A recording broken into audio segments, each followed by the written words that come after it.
Kiongozi, mambo vipi? Kuna hii tabia ya watu wa nyuma mwiko kupokea wageni wanapokuja kucheza na Simba na kusaidia baadhi ya mambo ili Simba isishinde. Ikiwa wewe ni mwana Yanga na Mtanzania, unalipi la kusema? Sasa vitu kama hivyo hapo ni vitu ambavyo sivyo. Mlango wa nyuma yule Almasri kaujuaje? Hawezi kwa mtu mwingine. Ni zaidi ya sisi Yanga. Simba kashatupa wachezaji, sisi tunaenda kushiriki michuano ya kimataifa, katupa wachezaji watatu. Sisi mashabiki wa shamba ndo tunaoleta wadui. Hili jambo linakuumiza sana? Mimi linaniumiza sana, yani wala sipendi yani kabisa yani. Kaka, Musa Pin Kamara amefuta penalti 2 dhidi ya Almasri. Unakionaje kiwango chake? Ni golikipa ambaye hakuna kukompea Tanzania sasa hivi. Golikipa mkubwa sana. Hakuna kukompea. Kipanyo 33. Yani level ya Kamara ni kubwa sana kwa Tanzania. Hakuna golikipa kwenda kumkaribia. Ana kiwango cha juu sana. Hata golikipa wako Diarra hafiki kiwango cha Kamara? Diarra mechi za mwisho kila mechi ameruhusu goli. Kwa uwezo wa Diarra, Kamara ni mbegu na ardhi tofauti. Kwa golikipa Tanzania bara, Simba wana golikipa mzuri. Unaiona Simba ikichukua kombe la shirikisho barani Afrika?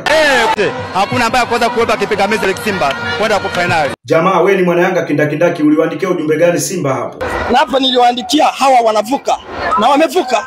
Umepigaje hapo? Kiwango cha golikipa wao Musa Kamara unakiongeleaje? Utamlinganisha na nani hapa Tanzania? Na Diarra? Hapana. Kamara mlinganisha na Diarra? Msana kufananisha mbingu na ardhi blaza. Tuache wale, Kamara ni level nyingine. Kamara ni mbingu nyingine. Tusifananishe mbingu na ardhi.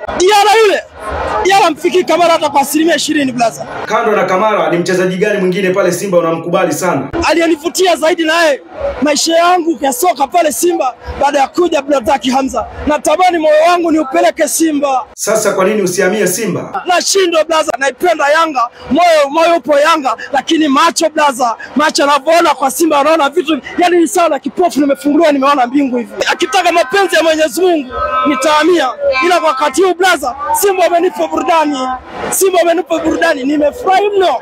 Kufuzu nimefurahi mno.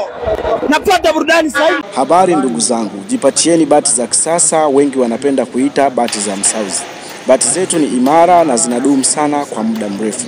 Pia hazipauki wala hazipati kutu. Bati zetu zimetengenezwa kwa madini ya aluminium na zinc. Mkoani pia tunapima kwa uaminifu mkubwa sana. Kama mwakilishi wetu ndani atakuja atafanya malipo, pia tutamkabidhi mzigo. Karibuni kuwahudumia. Material ipo ya kutosha kabisa. Kuna bati za migongo mipana, kuna bati za migongo midogo, kuna bati za vigae, kuna bati za cheni.